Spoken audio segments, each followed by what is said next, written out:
Ang dilim ay bumabalot sa buong Marulas. Hindi lang ito dilim ng gabi kundi dilim ng pag-asa, ng gutom, ng desperasyon. Sa gitna ng kadiliman na iyon, ang tatlong anino ay gumapang. Kasama ng tunog ng nagkakalansingang kalansing mula sa kanilang mga bulsa. Si Tomas, si Kiko, at si Poy. Tatlong magkakaibigan na pinagsama-sama ng kahirapan at isang desisyong nagbago sa kanilang buhay. Ang kanilang huling pag-asa ay ang pinakamababang paraan upang mabuhay, ang magnakaw. Sigurado ka ba dito, Tomas? Bulong ni Poy. Ang kanyang boses ay nanginginig. Ang kanyang payat na katawan ay halos hindi makatago sa ilalim ng anino ng malaking mansyon ni Mayor Valderrama. Wala na tayong ibang pagpipilian, Poy. Pabulong na sagot ni Tomas. Ang kanyang mga mata ay nanatiling nakatutok sa malaking gate. Ang kanyang puso ay kumakabog ng malakas sa kanyang dibdib. Hindi lang sa takot, kundi sa isang kakaibang halo ng galit at desperasyon. Gutom na si nanay. Kailangan niya ng gamot. Ito lang ang paraan. Si Kiko, ang pinakamabilis at pinakamagaling sa kanilang tatlo sa ganitong uri ng gawain, ay tumango. Tama si Tomas. Kung hindi tayo kikilos, sino ang kikilos para sa atin? Ang mayor na iyan? Siya ang dahilan kung bakit tayo naghihirap.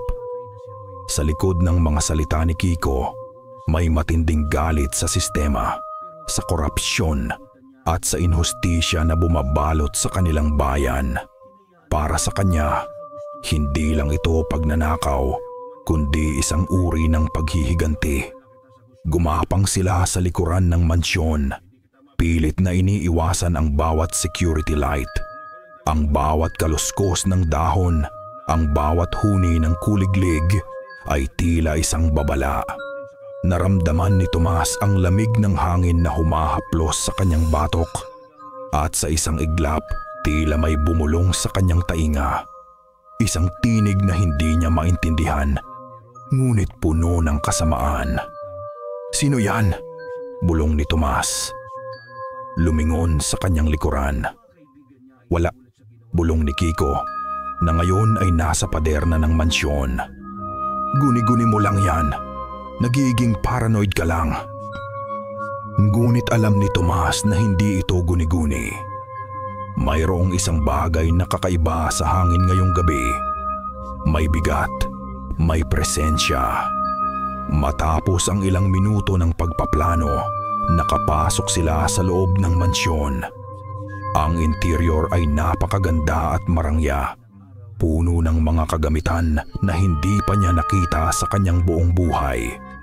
Ang bawat sulok ay puno ng mga ginto at pilak, mga estatwa, at mga painting na nagkakahalaga ng libu-libong piso. "Walang hiya talaga ang mayor na yan," bulong ni Kiko, habang pinupuno niya ang kanyang bag ng mga alahas. Habang tayo ay naghihirap, siya ay nagpapakasasa sa yaman na galing sa dugo ng tao. "Dali na," sabi ni Tomas. Ang kanyang mga mata ay nakatutok sa isang maliit na safe sa sulok ng kwarto. "Kunin lang natin ang kailangan natin.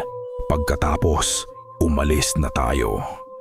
Ngunit sa gitna ng kanilang pagnanakaw, isang malakas na tunog ang umalingaw-ngaw. Isang basag na bintana. "May nakakita sa atin," sigaw ni Poy. Ang kanyang boses ay puno ng takot. Mabilis silang tumakas. Pilit na iniiwasan ang mga security guard na ngayon ay nagkalat na sa buong mansyon. Ang mga aso ay tumatahol ng malakas at ang bawat sulok ay tila may nagkukubli. Sa likod tayo dadaan," sigaw ni Tomas. Tumakbo sila sa likuran ng mansyon at doon, bumungad sa kanila ang isang malaking pader. Wala silang ibang pagpipilian kundi tumalon. "Dali, tumalon tayo," sigaw ni Kiko. Tumalon sila. at sa kanilang pagbagsak, naramdaman nila ang matinding sakit. Ngunit wala silang oras para magpahinga. Ang mga guard ay papalapit na at ang kanilang mga baril ay nakatutok na sa kanila. Sa ilog tayo dadaan, sigaw ni Tomas. Tumakbo sila patungo sa ilog at doon, bumungad sa kanila ang isang malaking talon, ang talon ng mga sumpa. Ang tubig ay dumadaloy ng napakabilis at ang bawat talon ay may kakaibang tunog. Ang lugar ay nababalot sa dilim at ang bawat puno ay tila may nagkukubli. Hindi tayo pwedeng tumalon doon. Sigaw ni Poy. Ang kanyang boses ay puno ng takot. Sumpa ang lugar na iyan. Ang mga kaluluwa ng mga nagkasala ay nabibilanggo sa ilalim ng tubig. Wala na tayong ibang pagpipilian, Poy, sigaw ni Tomas. Kaysa mahuli tayo at mamatay, mas mabuti pang mamatay tayo sa ilog. Tumalon sila. Ang lamig ng tubig ay bumalot sa kanilang mga katawan at ang lakas ng agos ay pilit silang hinihila pababa.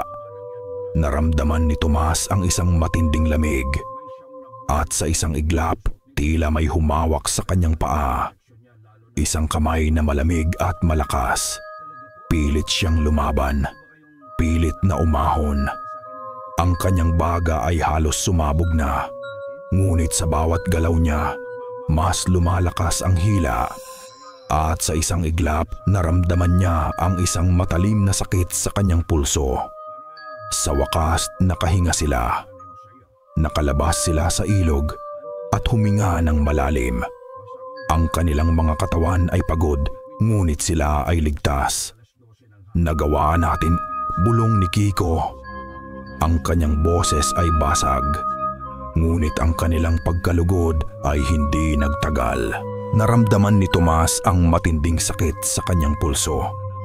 Tiningnan niya ito at nakita niya ang isang kakaibang marka, isang pulang marka na tila isang simbolo na kumikinang sa dilim. Ang balat niya ay mainit na parang sinunog. Ang marka ay parang isang matandang hieroglyphic na tila may nag-ukit sa kanyang balat. Ano ito? Bulong ni Tomas. Ang kanyang boses ay puno ng takot. Biglang bumalik sa kanyang isip ang mga sinabi ni Poy tungkol sa talon ng mga sumpa. Ang mga kaluluwa ng mga nagkasala ay nabibilanggo sa ilalim ng tubig. At sa gitna ng kanyang takot, narinig ni Tomas ang isang malalim na bulong mula sa ilog. Isang bulong na tila nagmula sa ilalim ng tubig. Hindi ito maintindihan. Ngunit may isang salita na malinaw niyang narinig. Elena, Elena. Ang bulong ng pangalan ni Nanay Elena mula sa talon ng mga sumpa ay umalingaw-ngaw sa isip ni Tomas. Ito ay parang isang malamig na kamay na humawak sa kanyang puso. Pilit na pinipiga. Ang marka sa kanyang pulso ay nanatiling mainit, isang paalala ng kanyang kasalanan at ng kakaibang pangako ng ilog. Sa kanilang pag-uwi, walang salita ang lumabas sa kanilang tatlo. Bawat isa ay may sariling takot, may sariling pasanin. Alam kong may mali, bulong ni Poy habang lumalakad sila sa madilim na kalsada. Doon sa talon, naramdaman ko. Guni-guni mo lang yan, pilit na sabi ni Kiko. Ngunit ang kanyang boses ay nanginginig din. Pagod lang tayo. Ngunit alam ni Tomas na hindi ito guni-guni. Ang bulong na iyon, ang marka sa kanyang pulso at ang bigat sa kanyang dibdib. Ito ay totoo. Ito ay ang presyo ng kanilang kasalanan. Pagsapit nila sa bahay, tahimik silang pumasok. Ang maliit nilang bahay ay nababalot sa dilim at ang katahimikan ay tila mas mabigat kaysa dati. Nakita ni Tomas si Nanay Elena na mahimbing na natutulog sa kanyang banig. Ang kanyang mukha ay mapayapa. Isang kurot sa kanyang puso ang naramdaman ni Tomas. Para sa kanya ang lahat ng ito. Para sa kanyang nanay. Kinabukasan, habang magkasama silang kumakain ng almusal, nagsimulang magsalita si Nanay Elena. Narinig ko sa kapitbahay na pinagnakawan daw si Mayor Valderrama. Mga walang hiya, kung sino man ang gumawa noon, hindi sila patatahimikin ng Diyos. Ang pagnanakaw ay isang malaking kasalanan. Ang utang ay dapat bayaran. Ang mga salita ni Nanay Elena ay parang matatalim na kutsilyo na sumaksak sa puso ni Tomas. Ang bawat salita ay nagdulot ng sakit at ang kanyang mga mata ay pilit na umiiwas sa tingin ng kanyang ina. Naramdaman niya ang matinding pagkabigo sa kanyang sarili. Ang kanyang ina na may malalim na pananampalataya ay nagbabanta sa kanya ng sumpa nang hindi niya nalalaman na ang kanyang sariling anak ang pinagsasalitaan niya. "Tama po kayo, Nanay," pilit na sabi ni Tomas. Ang kanyang boses ay halos mawala. Sana ay mahuli sila. Ngunit sa likod ng kanyang mga salita, ang kanyang puso ay nanginginig sa takot. Hindi lang takot na mahuli, kundi takot sa sumpa, sa karma. Sa utang na loob na ngayon ay hindi na lang sa tao, kundi sa isang bagay na mas malalim. Sa mga sumunod na araw, nagsimulang magkaroon ng mga kakaibang pangyayari sa kanilang bahay. Ang mga gamit ay lumilipat sa kanilang sarili. Ang mga bintana ay nagbubukas ng walang hangin. Ang mga kandila ay namamatay ng walang dahilan. At sa gabi, naririnig ni Tomas ang mga mahihinang yapak na gumagapang sa labas ng kanilang bahay at ang mga bulong na tila nagmumula sa dilim. Narinig niyo ba yon? Bulong ni Poy isang gabi. Habang nagkakape sila, parang may naglalakad sa bubong. "Guni-guni mo lang yan," sabi ni Kiko. Ngunit ang kanyang mga mata ay nakatitig sa kisame. "Pagod lang tayo." Ngunit alam ni Tomas na hindi ito guni-guni. Ang kanyang pulso ay patuloy na mainit at ang marka ay mas naging matingkad. Ang pinakamasahol sa lahat ay ang kalagayan ni Nanay Elena. Nagsimulang magkaroon siya ng lagnat. Ang kanyang katawan ay nanghina at ang kanyang mga mata ay nanlalalim. Sa gabi, naririnig ni Tomas ang mga kakaibang tunog mula sa silid ng kanyang ina. Hindi lang ito pagubo, kundi isang tunog na parang may humihigop sa kanyang hininga. At sa isang pagkakataon, habang sinisilip niya ang kanyang ina, narinig niya ang mga mahihinang bulong mula sa silid. Hindi maintindihan, ngunit puno ng kasamaan. Isang gabi, habang nagbabantay si Tomas sa tabi ng kanyang ina, naramdaman niya ang biglang paglamig ng hangin. Ang ilaw ng gasera ay biglang lumabo at ang mga anino ay nagsimulang sumayaw sa dingding. May naamoy siyang kakaibang amoy, parang bulok na laman na humalo sa amoy ng lupa. "Nanay?" Bulong ni Tomas. Ang kanyang boses ay nanginginig. Nagising si Nanay Elena. Ngunit ang kanyang mga mata ay dilat at ang kanyang mukha ay puno ng takot. Ang kanyang mga kamay ay nanginginig at ang kanyang bibig ay nagsimulang bumulong ng mga salita na hindi maintindihan. Ang utang. Dapat bayaran, bulong ni Nanay Elena. Ang kanyang boses ay karha at hindi na ang dati. "Sa dugo at laman ang nagtatago, naghihintay." Naramdaman ni Tomas ang matinding takot. Hindi ito ang kanyang nanay.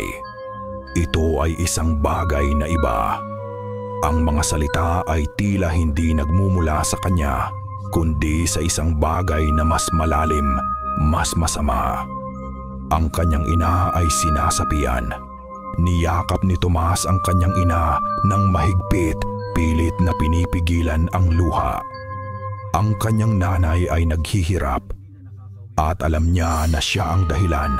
Siya ang gumawa ng kasalanan. Siya ang nagdala ng sumpa sa kanilang bahay. At pagkatapos, sa isang iglap, bumagsak si Nanay Elena. Ang kanyang katawan ay nagsimulang mag-convulse ng matindi. Ang kanyang mga kamay ay pilit na kumakapit sa hangin na tila may pilit na hinihila siya pababa. Ang kanyang bibig ay nakanganga at mula dito, lumabas ang isang malakas na tunog. Hindi sigaw, kundi isang hiyaw na puno ng matinding sakit at galit na tila nagmula sa isang daigdig na puno ng kadiliman. At sa gitna ng kanyang mga pag-convulse, muling nagsalita si Nanay Elena. Ngunit ngayon, ang kanyang boses ay mas malalim, mas masahol at puno ng kasamaan. Ang utang ay dapat bayaran. Sa dugo at laman, ang nagtatago, naghihintay. Ang mga salita ni Nanay Elena na nagmula sa isang boses na hindi kanya ay nagpatindig ng balahibo ni Tomas. Ang paghuni ng hangin ay tila nagtatago ng mga multo.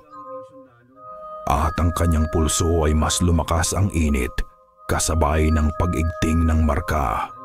Mahigpit niyang niyakap ang kanyang ina. Pilit na pinipigilan ang luha. "Nanay! Nanay! Gumising po kayo!" Ngunit si Nanay Elena ay nanatili sa isang malalim na kawalan ng malay. Ang kanyang katawan ay nanginginig at ang kanyang mga hininga ay naging mabigat at mahirap. Ang bawat paghinga ay parang isang matandang dahon na nahuhulog mula sa puno malapit nang matapos ang kanyang buhay. Dinala nila si Nanay Elena sa lahat ng albularyo at manggagamot sa kanilang baryo at sa mga kalapit na lugar. Ngunit lahat sila ay umiling lang. Ang kanilang mga damong gamot at mga orasyon ay tila walang epekto. Ang sakit ni Nanay Elena ay hindi ordinaryo. Hindi ito sakit na kayang gamutin ng mga tao. "Ang sakit ng nanay mo, Tomas," sabi ng isang matandang albularyo habang tinititigan ang walang buhay na Nanay Elena. "Ito ay hindi galing sa lupa. Ito ay galing sa mas malalim na lugar. Isang sumpa." Naramdaman ni Tomas ang matinding kirot sa kanyang dibdib. Sumpa. Ang salitang iyon ay umalingaw-ngaw sa kanyang isip. Alam niya na siya ang dahilan, ang talon ng mga sumpa, ang pagnanakaw, ang kanyang kasalanan. Araw-araw, lumalala ang kalagayan ni Nanay Elena. Ang kanyang mga buto ay tila lumiliit, ang kanyang balat ay mas nagiging manipis, at ang kanyang mga mata ay nanlalalim. Sa gabi, ang kanyang renri ay nagdadala ng matinding lungkot na tila may isang bagay na lumalabas mula sa kanya. Dahan-dahang humihigop sa kanyang buhay. Minsan, naamoy ni Tomas ang isang kakaibang amoy sa silid ng kanyang ina. Parang sariwang dugo na hinaluan ng amoy ng luma at amag na lupa. Ang amoy ay nanunuot sa kanyang ilong, nagpapahiwatig ng presensya ng isang bagay na nakakatakot.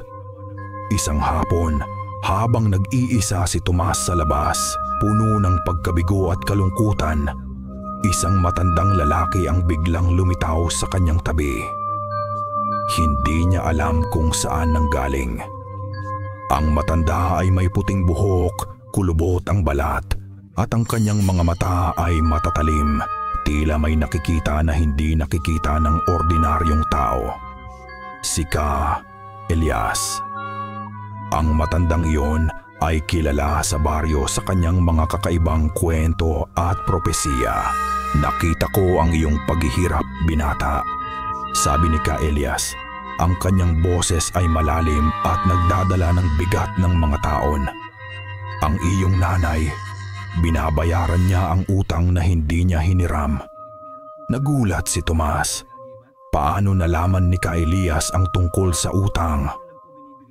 Ang talon ng mga sumpa, malalim ang tubig doon, binata, at mas malalim ang mga lihim na itinatago nito. Sabi ni Ka Elias, ang kanyang mga mata ay nakatitig sa direksyon ng talon.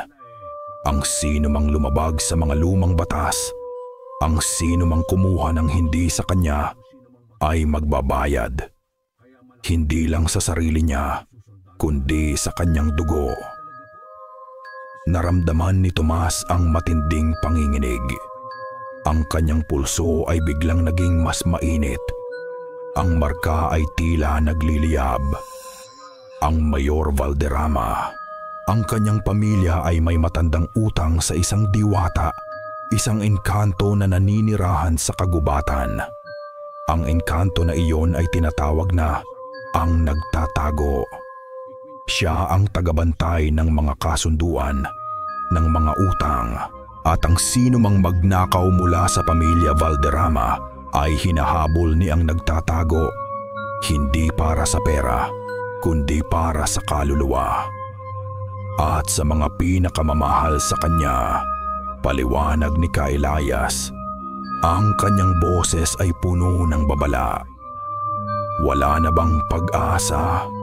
Tanong ni Tomas. Ang kanyang boses ay nanginginig. May pag-asa pa, binata. Ngunit ito ay nasa isang lugar na malalim sa kagubatan, lampas sa ating mga mata. Ang Baryo Diwata, sabi ni Ka Elias. Doon, naninirahan ang mga babaylan, ang mga tagapagbantay ng mga lumang kaalaman. Ang kanilang pinuno, si Dr. Soteya Tala, ang tanging may kakayahang tumulong sa iyo. Ngunit ang daan patungo doon ay puno ng panganib. Ang gubat ay buhay at marami itong mata. Habang nagsasalita si Ka Elias, isang malaking anino ang biglang lumipad sa likuran niya, mabilis at tahimik. Hindi nakita ni Ka Elias, ngunit nakita ni Tomas. Ito ay isang bagay na malaki, may pakpak at ang kanyang mga mata ay nagliliyab sa dilim. Tila may nagmamasid sa kanila mula sa kagubatan. Ang iyong utang na loob, hindi lang sa nanay mo, kundi sa mga lumang espiritu na pinipigilan mo. Dagdag ni Ka Elias, ang kanyang mga mata ay nakatitig sa kanyang pulso. Ang marka na iyan, ito ang selyo ng iyong kasalanan, ang simula ng iyong paglalakbay. Di matapos ang kanilang pag-uusap, biglang nawala si Ka Elias, kasing bilis ng kanyang pagdating. Iniwan niya si Tomas na puno ng pagkalito, takot, ngunit may kaunting pag-asa. Ang Baryo Diwata, Drado Tala, ito ang huling pagkakataon niya. Ngunit nang bumalik si Tomas sa kanilang bahay, isang mas nakakatakot na tanawin ang bumungad sa kanya. Isang tuyong ibon, itim na itim, nakalapag sa mismong pasimano ng kanilang pintuan. Ang mga balahibo nito ay nagkalat sa lupa at ang mga mata nito ay walang buhay. Ito ay tila isang babala, isang huling paalala ng kamatayan. Naramdaman ni Tomas ang matinding takot.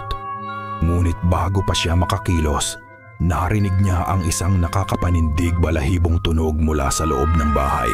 Ang ubo ng kanyang nanay. Ngunit hindi na ito ubo. Ito ay parang tunog ng mga buto na nagkikiskisan, tuyo at nakakatakot, na tila may isang bagay na pilit na dumudurog sa kanyang mga buto mula sa loob. Ang hiyaw ni Nanay Elena ay hindi na sigaw ng sakit, kundi isang hiyaw na puno ng matinding kalungkutan na tila nagpaalam na sa kanyang buhay. Ang hangin sa kagubatan ay malalim at ang bawat huni ng kuliglig ay tila isang babala. Para kay Poy, yung paglalakbay patungo sa Baryo Diwata ay hindi lang paglalakbay sa kalayuan, kundi paglalakbay sa pinakamadilim na sulok ng kanyang takot. Ang kanyang payat na katawan ay nanginginig sa lamig, ngunit mas nanginginig ang kanyang kaluluwa sa takot sa hindi nakikita. Sa bawat hakbang, naramdaman niya ang matinding pagkabagabag. Ang mga salita ni Elias tungkol sa ang nagtatago ay umalingaw-ngaw sa kanyang isip, at ang imahe ng naghihirap na Nanay Elena ay laging nasa kanyang paningin. "Malayo pa ba tayo, Tomas?" Pabulong na tanong ni Poy habang pilit niyang sinusundan ang landas. Ang daan ay masikip, puno ng mga baging at matatangkad na puno na halos takpan na ang sikat ng araw. Ang gubat ay tila walang katapusan. "Konting tiis pa, Poy," sagot ni Tomas. Ang kanyang boses ay puno ng determinasyon. Ngunit ramdam ni Poy ang bigat sa bawat salita. Alam niyang si Tomas ay nag-aalala din kahit pilit itong nagpapakatatag. "Mabilis tayong nakarating dito. Siguro mga ilang oras lang," sabi ni Kiko, na ngayon ay nasa unahan na. Pilit na gumagawa ng daan gamit ang kanyang itak. Ang kanyang boses ay sila may pabagka. Bangan, ngunit napansin ni Poy ang bigat ng kanyang bawat galaw na tila nagtatago rin siya ng takot. Habang naglalakad sila, naramdaman ni Poy ang kakaibang presensya sa paligid. Ang mga tunog ng gubat ay hindi na ordinaryo. May naririnig siyang kaluskos sa likuran, parang may gumagapang. Ngunit tuwing lilingon siya, wala naman siyang makita. Ang bawat dahon na nahuhulog ay tila isang yabag, at ang bawat sanga na humahampas sa hangin ay tila isang bulong. "Narinig niyo ba yon?" Bulong ni Poy. Mahigpit na hawak ang kanyang bayawak. Ang kanyang puso ay kumakabog ng malakas sa kanyang dibdib. Parang may tumatawag. "Wala yan, Poy," sabi ni Kiko. Ngunit ngayon ay lumingon na rin siya. "Guni-guni mo lang. Huwag kang magpapanik." "Hindi. Malinaw kong narinig," giit ni Poy. "Parang boses ng bata." Biglang umaling-aungaw ang isang mahinang halakhak mula sa isang malaking puno sa kanilang kanan. Isang halakhak na parang galing sa isang bata, ngunit puno ng kasamaan. Ngunit nang tiningnan nila, wala namang bata. Tanging ang mga matatandang puno lang ang nakatayo. Ang kanilang mga ugat ay nakalatay sa lupa, parang mga ahas. "Tara na," sabi ni Tomas, at pinabilis ang kanilang lakad. Ngunit ang mga halakhak ay patuloy na umalingaungaw, sinusundan sila. Pilit na ginugulo ang kanilang isip. Naramdaman ni Poy ang pagiging hindi mapagkakatiwalaan ng kanyang mga pandama. Ang kanyang mga mata ay pilit na naghahanap ng pinagmulan ng tunog, ngunit wala siyang makita. Habang naglalakad sila ng mas malalim sa gubat, ang mga puno ay naging mas matatangkad at ang mga baging ay mas makapal. Ang sikat ng araw ay halos hindi na makapasok at ang buong lugar ay nababalot sa dilim. Ang lupa ay basa at madulas at ang bawat hakbang ay delikado. Biglang naramdaman ni Poy ang isang malamig na kamay na humawak sa kanyang balikat. Nagulat siya at sumigaw. "Ano yan, Poy?" tanong ni Tomas, lumingon sa kanya. "May humawak sa akin," sabi ni Poy. Ang kanyang boses ay nanginginig. Ngunit nang lumingon siya, takot, abominable. Nakita niya si Kiko na nakatayo sa likuran niya. Ang kanyang mukha ay puno ng pagtataka. "Wala naman akong ginagawa, Poy. Bakit ka ba nagkakaganyan?" Naramdaman ni Poy ang matinding pagkabigla. Sino ang humawak sa kanya? Kung hindi si Kiko, sino? Ang kanyang nantuk meomo ay nagsisimulang gumana. Patuloy silang naglakad. Ngunit ngayon, ang takot ni Poy ay mas matindi. Ang mga bulong ay mas naging malinaw. Ngayon, ang mga bulong ay nagsasalita na ng mga salita na naiintindihan niya. Mga salita ng sisi, ng pag-aalinlangan, ng pagkakanulo. Magnanakaw, bulong ng hangin.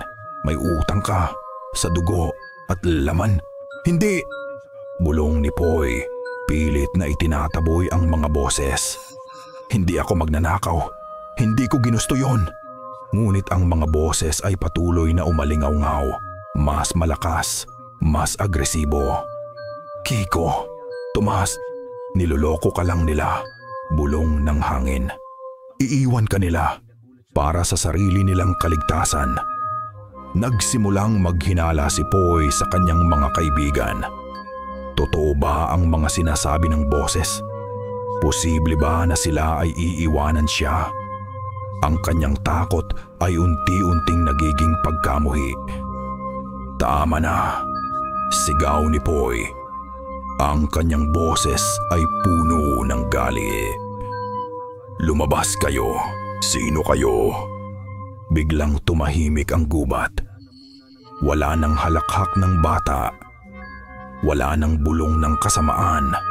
Ang lahat ay tahimik. Isang nakakatakot na katahimikan na mas masahol pa kaysa sa ingay. Ayos ka lang ba, Poy? Tanong ni Tomas. Lumapit sa kanya. Ang kanyang muka ay puno ng pag-aalala. Ngunit hindi na pinagkakatiwalaan ni Poy si Tomas. Nakita niya ang isang kakaibang anino sa likuran ni Tomas. Isang anino na tila nakangiti. Ayos lang ako, sabi ni Poy. Pilit nang ngumiti. Ngunit sa likod ng kanyang ngiti, may matinding takot at hinala. Patuloy silang naglakad. Ngunit ngayon, si Poy ay laging nasa likuran. Pilit na iniiwasan ang mga mata ng kanyang mga kaibigan. Ang kanyang isip ay puno ng pag-aalinlangan at ang kanyang puso ay puno ng takot. Biglang huminto si Tomas. Narito na tayo. Tumingala si Poy at nakita niya ang isang malaking puno. Isang puno na mas malaki kaysa sa iba. Ang kanyang mga ugat ay nakalatay sa lupa na parang mga matatandang braso. Ang balat nito ay puno ng mga kakaibang marka, mga hieroglyphic na tila isinulat ng isang nilalang na hindi tao. Ang puno ng kaguluhan, bulong ni Kiko. Ang kanyang boses ay puno ng paghanga at kaunting takot. Ngunit sa mga mata ni Poy, ito ay hindi puno. Ito ay isang halimaw. Isang halimaw na nagkukubli sa ilalim ng anyo ng puno. Biglang, ang marka sa pulso ni Tomas ay nagsimulang kumikinang. At sa isang iglap, isang malakas na bulong ang umalingaw-ngaw mula sa puno, na tila nagmumula sa mismong kaluluwa ng gubat. Ang utang mo, hindi mababayaran. Kiko, Tomas, hindi ka nila mapoprotektahan. Naramdaman ni Poy ang matinding panginginig. Ang mga salitang iyon ay nagpatunay sa kanyang hinala. Ang kanyang mga kaibigan ay hindi siya mapoprotektahan. Siya ay mag-isa. Dahan-dahang umakyat ang isang mahaba, payat na anino sa balat ng puno na tila isang ahas na umiikot. Walang ulo, walang anyo, tanging isang nagbabadyang presensya. Tila may kumakanta sa malayo, isang nakakapanindig balahibong melodiya na tila humihigop sa kanyang kaluluwa. Ang nakakatakot na bulong mula sa puno ng kaguluhan ay bumalot sa gubat at kasabay nito, ang kawalan ni Poy ay bumalot sa kanilang mga puso. Naramdaman ni Kiko ang pagtaas ng balahibo sa kanyang batok. Hindi na siya ang dating Kiko na puno ng kayabangan. Ang gubat na ito ay tila may sariling isip at ang bawat sulok ay tila nagtatago ng mga panganib na hindi nila inaasahan. "Poy! Poy! Nasaan ka?" sigaw ni Tomas. Ang kanyang boses ay puno ng pag-aalala. Pilit na hinahanap ang kaibigan sa paligid. Wala na siya, bulong ni Kiko. Ang kanyang mga mata ay nanatiling nakatutok sa puno ng kaguluhan. Ang puno. May ginawa ang puno sa kanya. Hindi tayo pwedeng sumuko, sigaw ni Tomas. At sa isang iglap, tumakbo siya patungo sa puno, pilit na hinahanap ang daan. Ngunit pinigilan siya ni Kiko. "Huwag, Tomas! Delikado!" Hindi natin alam kung ano ang ginawa ng punong yan. Naramdaman ni Kiko ang matinding galit. Galit sa gubat, galit sa sitwasyon, at galit sa kanyang sarili. Ang pagkawala ni Poy ay parang isang matalim na kutsilyo na sumaksak sa kanyang kalooban. Ito ang unang beses na nakita niya ang isang kaibigan na nawala sa ganoong paraan. "Hindi natin siya pwedeng iwanan, Kiko!" sigaw ni Tomas, pilit na kumakawala sa hawak ni Kiko. "Hindi ko rin siya iiwanan," sigaw ni Kiko. "Pero hindi tayo pwedeng padalos-dalos." Sa gitna ng kanilang pagtatalo, biglang naramdaman nila ang isang kakaibang paggalaw sa itaas. Isang malakas na hampas ng hangin ang humaplos sa kanilang mga mukha. At may naamoy silang kakaibang amoy, parang bulok na dugo at luwad na sinunog. Kasabay nito, isang tunog ng mabilis at malaking pagaspas ng pakpak ang narinig mula sa itaas. Mabigat at basa, na parang naghuhugot ng lakas mula sa hangin. "Ano yan?" bulong ni Tomas. Ang kanyang boses ay puno ng takot. Tumingala sila. Sa itaas, sa gitna ng dilim na halos takpan na ng mga sanga ng puno, nakita nila ang isang bagay na lumilipad. Isang nilalang na may pakpak, malaki at maitim. Ang kanyang katawan ay tila nababalot sa dilim. Ito ay hindi ibon. Ito ay isang bagay na mas malaki, mas nakakatakot. "Manananggal," bulong ni Kiko. Ang kanyang puso ay kumabog ng mabilis. Nakita na niya ito sa mga kuwento ng kanyang lolo, ngunit ngayon, ito ay totoo. Ito ay nasa harap niya. Ang manananggal ay bumulusok mula sa itaas. Ang kanyang mga pakpak ay nagbigay ng malakas na tunog ng hangin. Ang kanyang katawan ay kalahating tao, kalahating halimaw. Yung kanyang pang-itaas na katawan ay nakahiwalay sa kanyang pang-ibabang katawan na ngayon ay nasa itaas ng mga puno. Ang kanyang mga kuko ay mahaba at matatalim. At ang kanyang mga mata ay nagliliyab sa isang pulang apoy. Ang kanyang dila ay mahaba at matalim, na tila handang kumagat. "Takbo!" sigaw ni Kiko. At sa isang iglap, hinila niya si Tomas palayo. Ngunit ang manananggal ay mabilis. Sumugod ito sa kanila. Ang kanyang mga kuko ay handang kumalmot. Naramdaman ni Kiko ang matinding takot, ngunit sa likod ng takot na iyon, may isang kakaibang lakas na lumabas sa kanya. Lakas upang protektahan si Tomas. "Dito kayo!" sigaw ni Kiko. At sa isang mabilis na galaw, inihagis niya ang kanyang itak. Ngunit ang manananggal ay mabilis, umiwas sa itak. Ang manananggal ay sumugod kay Kiko.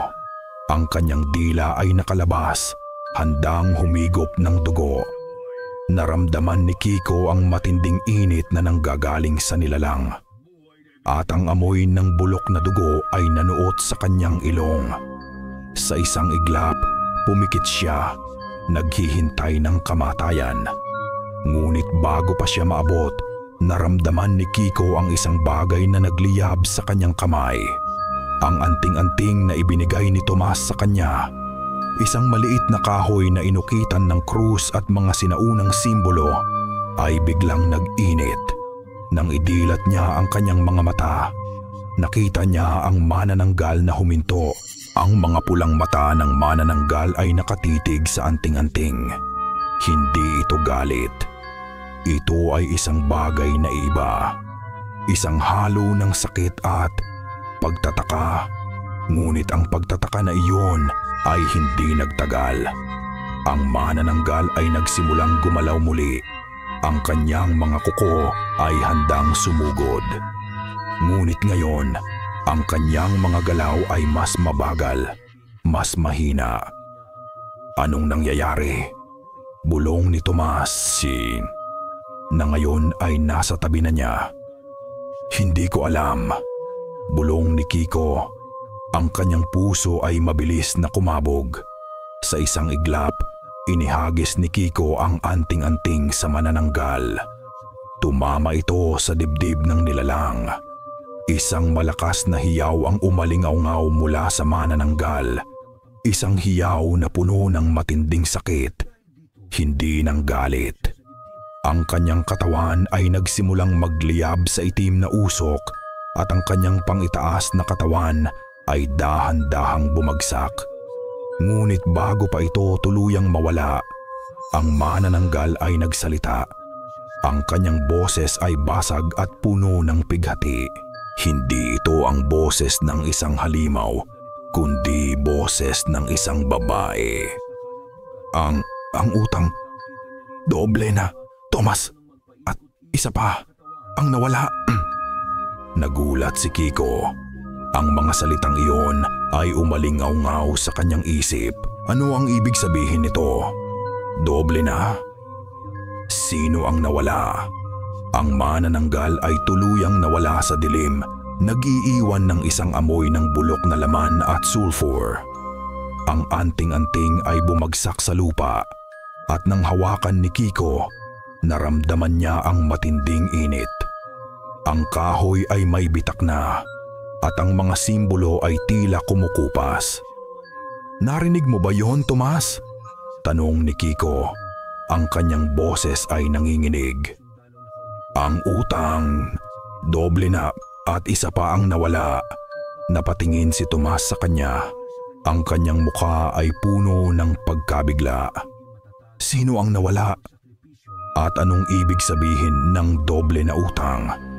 Biglang bumalik sa isip ni Kiko ang mga salita ni Elias tungkol sa pagpam ang nagtatago at sa mga biktima ng sumpa. Ang manananggal, hindi kaya sila ay biktima rin? At si Poy, ang kanyang pagkawala. Ang kaisipan na iyon ay kumalat sa kanyang kalooban at naramdaman ni Kiko ang isang mas matinding takot kaysa sa una. Ang anting-anting ay unti-unting lumalamig sa kanyang kamay at sa isang iglap naramdaman niya ang isang matalim na kirot sa kanyang pulso. Tiningnan niya ito at nakita niya ang isang maliit na marka, isang itim na marka na tila sumasama sa marka ni Tomas. Ang manananggal ay umalingaw-ngaw sa kanyang isip, hindi na boses ng halimaw, kundi boses ng isang naghihirap na kaluluwa. Ang amoy ng bulok na laman at sulfur ay nanuot pa rin sa hangin, isang paalala ng nakakapanindig balahibong engkwentro nila sa manananggal.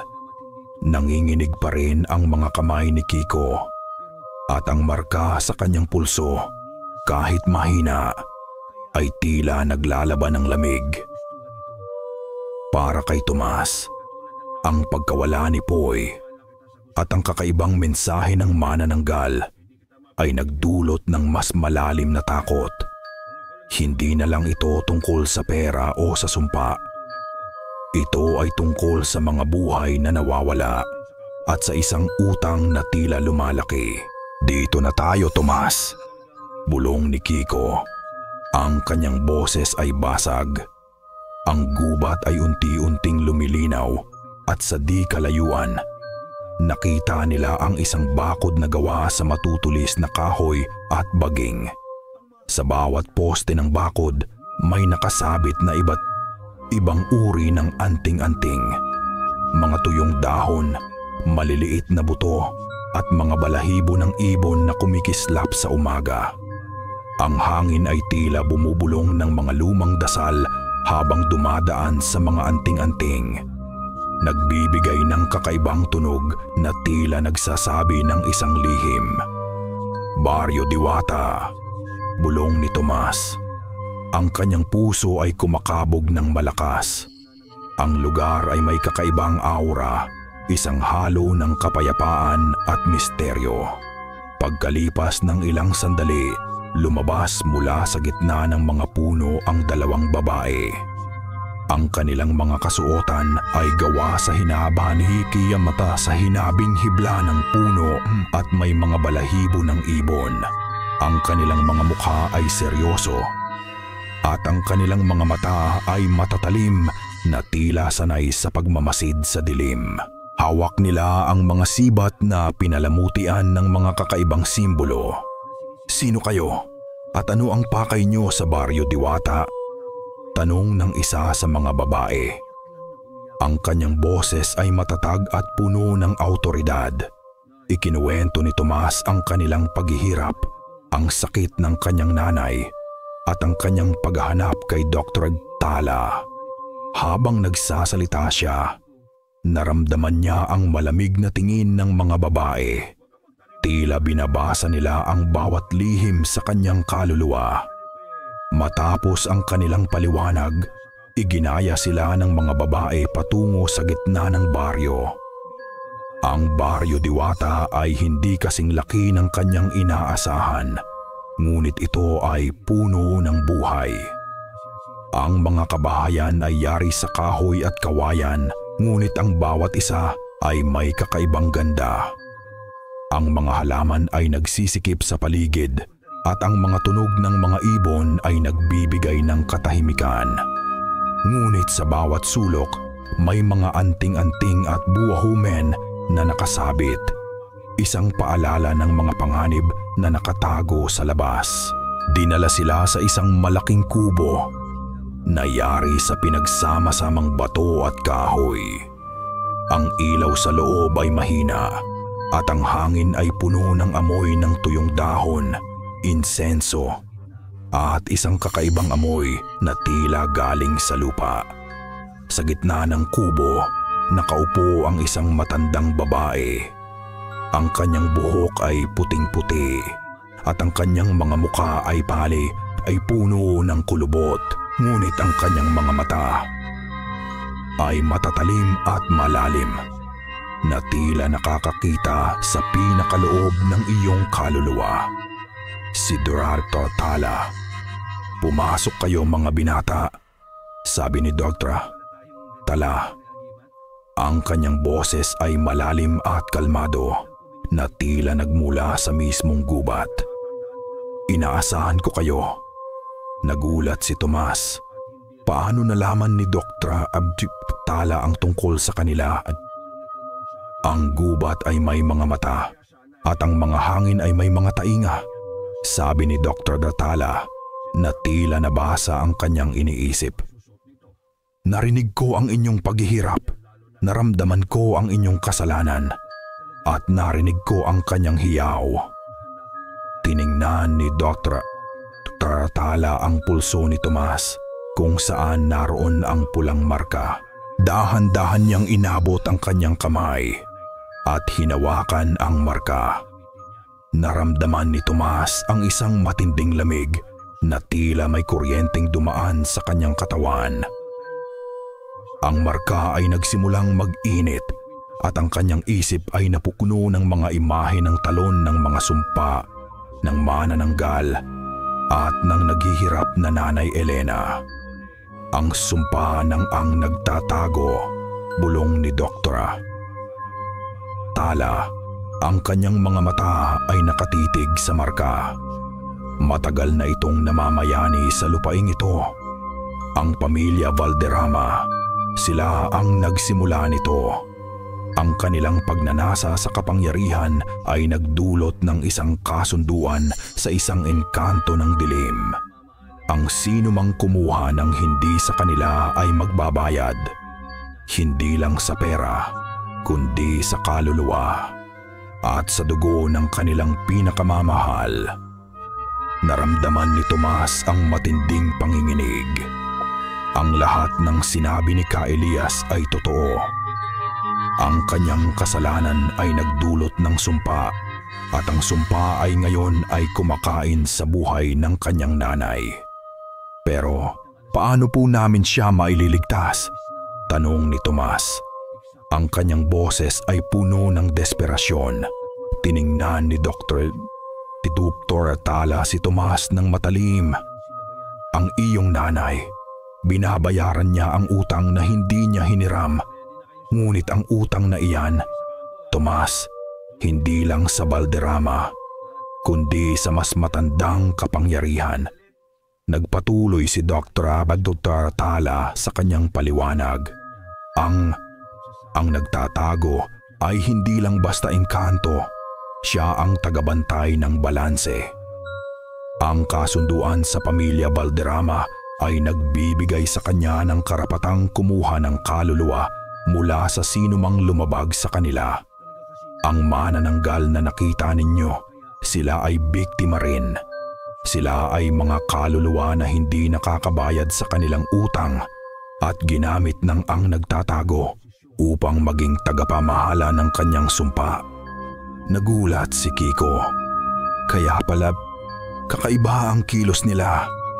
Hindi sila galit, kundi malungkot. Tama, sabi ni Dr. Atala. Ang manananggal ay mga kaluluwa na nakakulong sa kanilang mga anyo, pilit na ginagawa ang utos ng ang nagtatago. Umaasa na balang araw ay makalaya.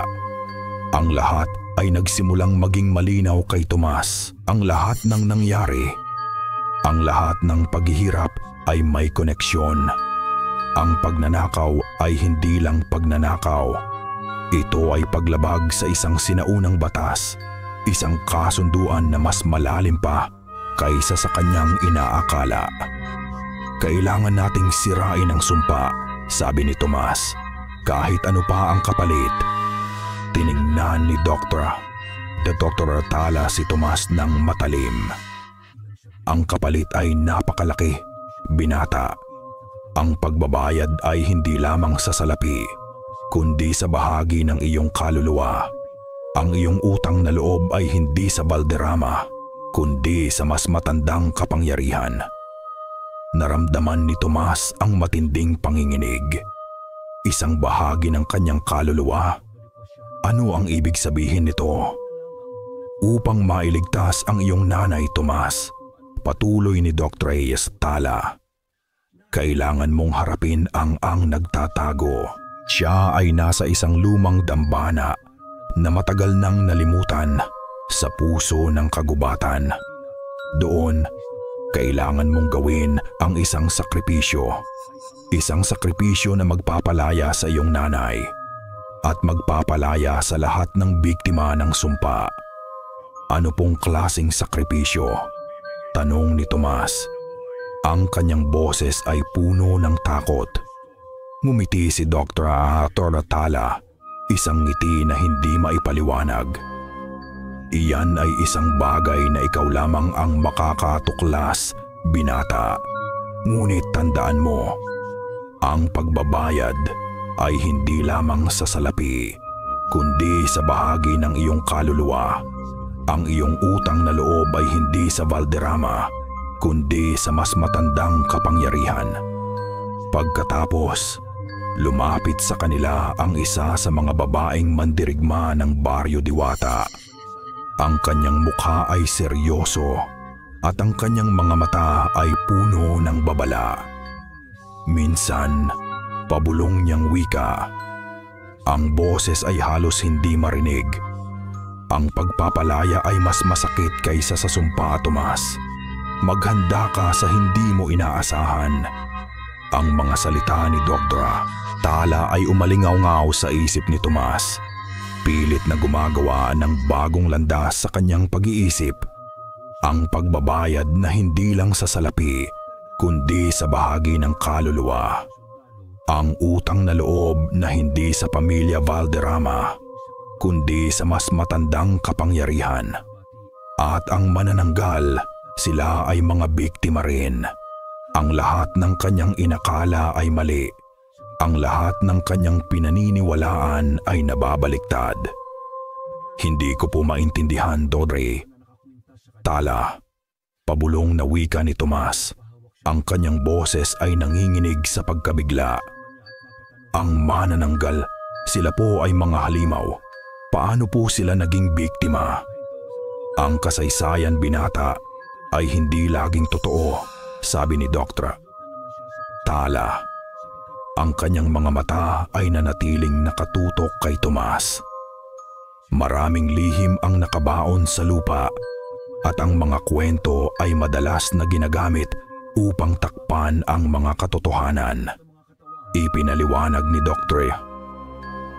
Tala na ang nagtatago, isang sinaunang engkanto na nagbabantay sa balanse ng kalikasan, ay nakipagkasundo sa mga ninuno ni Mayor Valderrama. Upang makakuha ng yaman at kapangyarihan, nangako ang pamilya Valderrama na maghandog ng mga kaluluwang nagkasala. Saang nagtatago, mga kaluluwang lumabag sa batas ng utang na loob diamasap at kumuha ng hindi sa kanila. Ang manananggal na naninirahan sa kagubatan ay hindi ipinanganak na halimaw. Sila ay mga babaeng nagkasala, mga biktima ng kahirapan at desperasyon na kinuha ng ang nagtatago at ginawang mga nilalang na pilit na nagtatrabaho para sa kanya. Ang kanilang trabaho ay hanapin at dalhin ang mga kaluluwang may utang sa ang nagtatago. Ang kanilang pag-atake sa inyo, Tomas, patuloy ni Dr. Tala, ay hindi upang saktan kayo ng tuluyan. Ito ay upang subukan kayo, upang itulak kayo patungo sa dambana ng ang nagtatago. Sila ay umaasa na sa inyong pagdating. May pag-asa rin silang makalaya sa sumpa. Naramdaman ni Tomas ang matinding pighati. Ang manananggal na kanyang kinatakutan, na kanyang kinamuhihan, ay mga biktima rin. Ang kanyang pagkasuklam ay napalitan ng awa, at ang kanyang galit ay lumipat. Ngayon ay nakatutok na sa tunay na salarin, si Mayor Valderrama at ang kanyang pamilya, na nagpasimulaan ng lahat ng ito, at sa ang nagtatago na gumagamit sa mga naghihirap. Ang iyong nanay, sabi ni Dr. Tala, ang kanyang sakit ay sadyang malalim. Hindi lang ito pisikal. Ang sumpa ay kumakain sa kanyang kaluluwa na nagbibigay ng lakas sa Saang nagtatago, kailangan mo siyang iligtas. Ngunit sa paggawa mo nito, kailangan mong harapin ang iyong sariling kasalanan. Handa po akong harapin ang lahat, Tala, sabi ni Tomas. Ang kanyang boses ay matatag. Kahit ano pa ang kapalit. Ang kapalit, Tomas, ay ang iyong utang, sabi ni Dr. Tala. Ang utang na iyan ay hindi pera. Ito ay ang bahagi ng iyong kaluluwa na handa mong isakripisyo upang mailigtas ang iyong mahal sa buhay. Ang bawat kasalanan ay may kapalit, at ang pagbabayad na iyan ay hindi laging madali. Naramdaman ni Tomas ang isang malamig na kamay na tila humahaplos sa marka sa kanyang pulso kahit na walang sino mang humahawak sa kanya. Ang marka ay nagsimulang mag-init at sa isang iglap naramdaman niya ang isang matinding kurot sa kanyang puso. Lumapit sa kanila si Kiko. Ang kanyang mukha ay puno ng pagkabigla at lungkot. Narinig niya ang paliwanag ni Dr. Tala. ang kanyang pagkabigo kay Poy at ang galit niya sa manananggal ay napalitan ng pag-unawa. Kung gayon, kailangan nating gawin ito, sabi ni Kiko. Ang kanyang boses ay matatag. Para kay Poy, para sa lahat ng biktima, at para kay Nanay Elena. Naghanda sila para sa kanilang paglalakbay patungo sa dambana ng Ang Nagtatago. Nagbigay si Dr. Tala ng mga anting-anting, mga herbal na panlaban at mga tagubilin kung paano makarating sa dambana ng ligtas. Ang dalawang mandirigma ng Baryo Diwata na nag-alalay sa kanila kanina ay sasama sa kanila. Ang lason ay nasa ugat ng pamilya Valderrama, sabi ni Dr. Tala. Habang ibinibigay niya kay Tomas ang isang lumang mapa na iginuhit sa isang tuyong dahon at tila may mga mantsa ng dugo. Ngunit ang lunas ay nasa loob ng iyong sarili.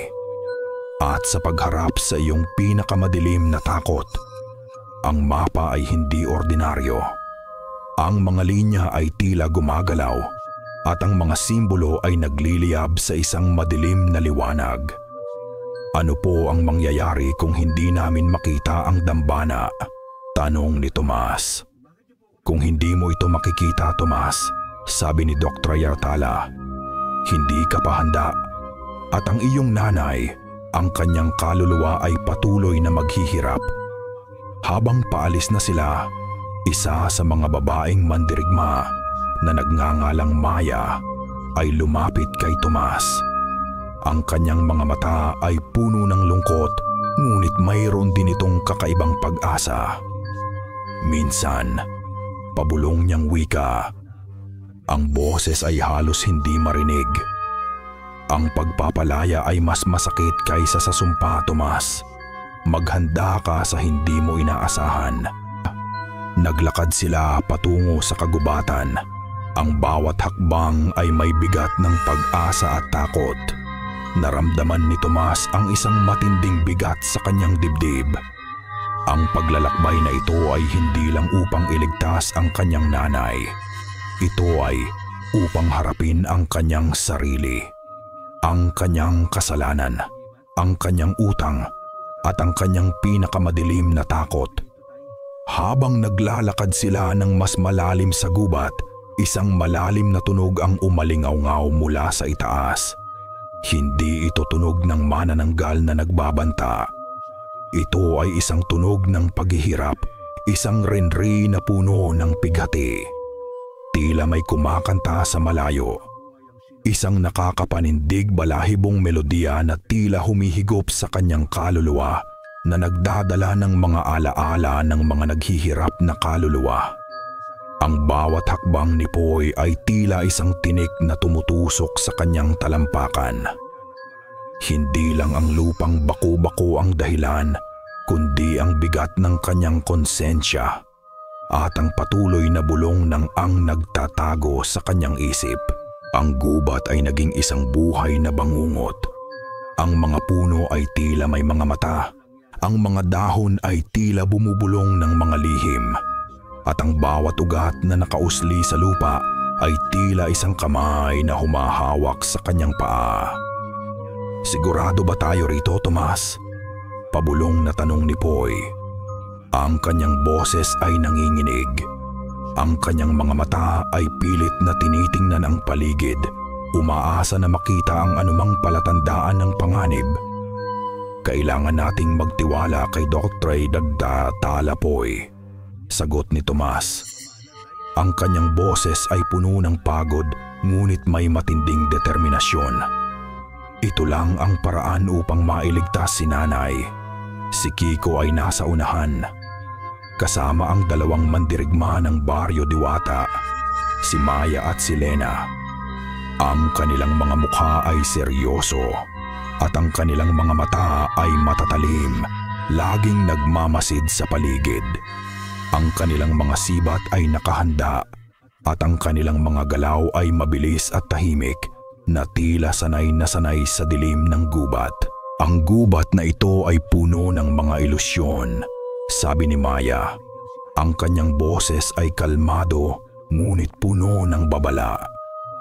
Ang nagtatago ay gumagamit ng inyong mga takot at kasalanan upang lituhin kayo.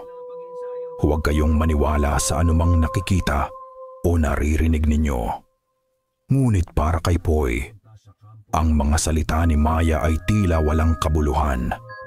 Ang kanyang isip ay puno ng mga alaala ng pagnanakaw, ng mga pagpapahirap na dinala niya sa kanyang mga kaibigan at sa pagkawala ni Poy.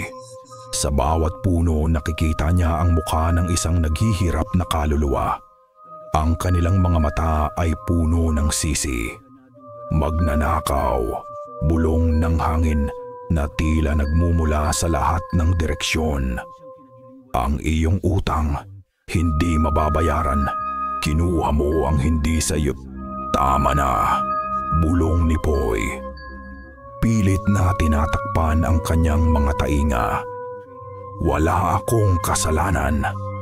Ngunit ang mga boses ay patuloy na umalingaw-ngaw, mas malakas, mas agresibo.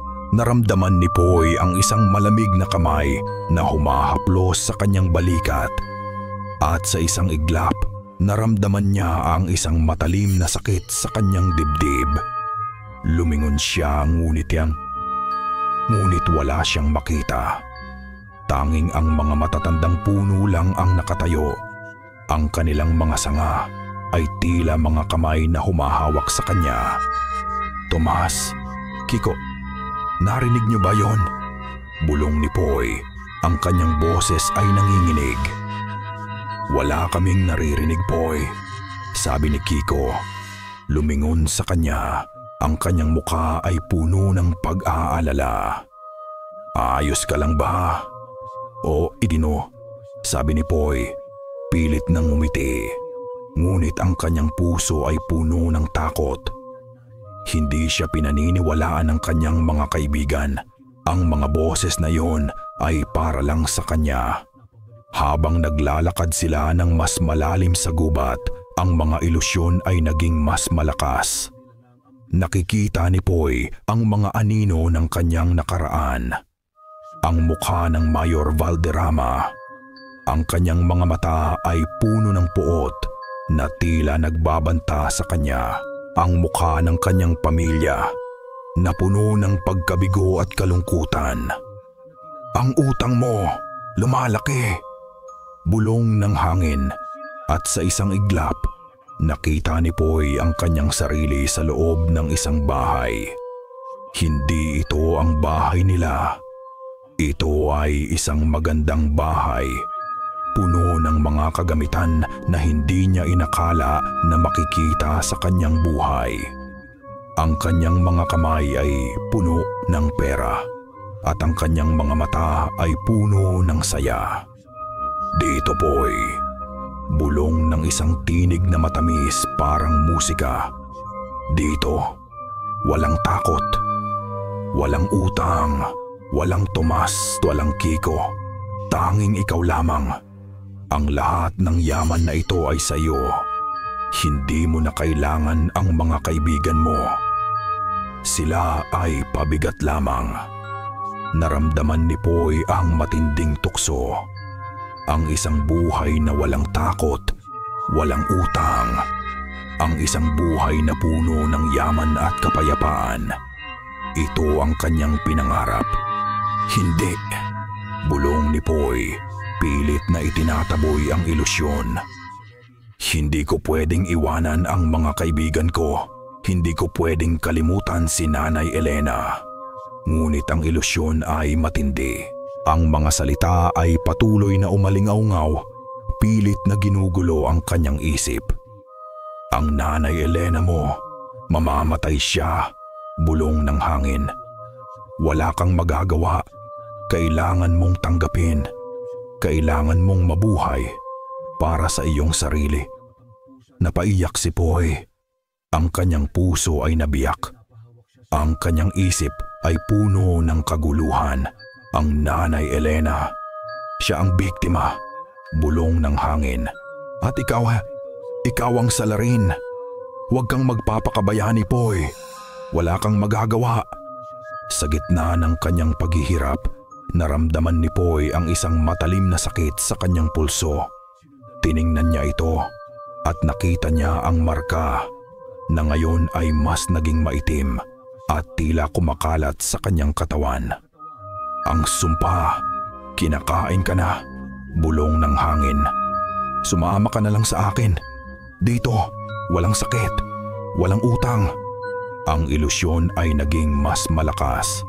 Nakita ni Poy ang kanyang sarili na naglalakad sa isang magandang hardin, puno ng mga bulaklak at mga ibon. Ang araw ay sumisikat at ang kanyang puso ay puno ng kapayapaan. Poy, bulong ni Tomas. Ang kanyang boses ay puno ng pag-aalala. Ayos ka lang ba? Ngunit hindi na narinig ni Poy si Tomas. Siya ay nasa loob na ng ilusyon. Ang kanyang mga mata ay dilat, ngunit wala itong buhay. Wala siyang takot, wala siyang utang, at wala na si Tomas. Bulong ng ang nagtatago. Ang kanyang boses ay matamis ngunit puno ng kasamaan. Dahan-dahang lumakad si Poy palayo sa kanyang mga kaibigan, patungo sa isang pader ng siningit na usok na biglang lumitaw sa kanilang harap. Ang usok ay maitim na tila ginawa mula sa dilim mismo. Poy, saan ka pupunta? Sigaw ni Tomas. Ngunit huli na ang lahat. Lumakad si Poy sa pader ng usok at sa isang iglap nawala siya. Ang pader ng usok ay nagsara at ngayon si Tomas at Kiko kasama ang dalawang mandirigma ay nakatayo sa harap ng isang walang katapusang pader ng dilim. Ang kanilang mga puso ay puno ng takot at mula sa loob ng usok narinig nila ang isang matamis na boses na bumubulong. Bakit ka lalaban? Sumama ka sa akin. Dito, walang takot, walang utang, walang Tomas. Ang maitim na usok na nilamon si Poy ay naging isang pader na hindi maarok, isang balakid na tila ginawa mula sa pinakamadilim na panaginip. Naramdaman ni Kiko ang matinding galit at kawalan. Ang pagkawala ni Poy ay parang pagkadurog ng isang bahagi ng kanyang pagkatao.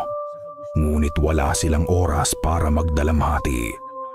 Ang air ay bumibigat, paibiyo ang mga bibilit at ang bawat bulong ng gubat ay tila nagdadala ng babala.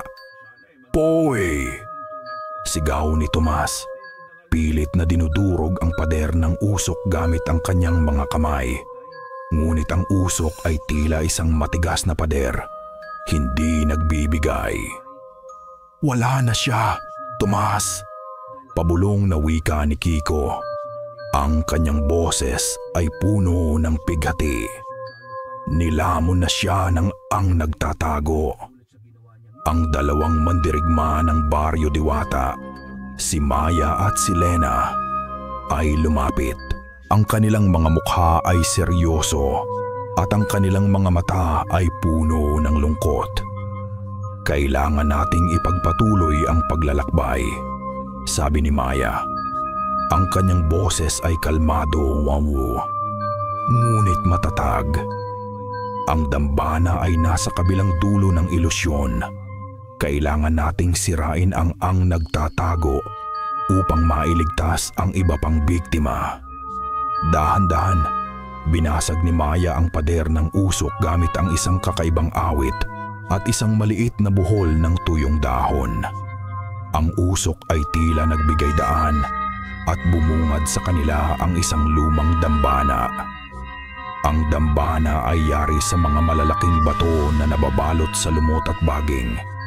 Ang bawat bato ay may nakaukit na kakaibang simbolo, mga hieroglyphic na tila isinulat ng isang nilalang na hindi tao. Ang hangin ay malamig at ang amoy ay kakaiba, isang halo ng matamis na bulaklak, amag at isang nakakapanindig balahibong amoy ng dugo. Ang katahimikan ay nakakabingi at sa bawat sulok tila may nagkukubli. "Pumasok tayo," sabi ni Tomas. Ang kanyang boses ay matatag, puno ng determinasyon.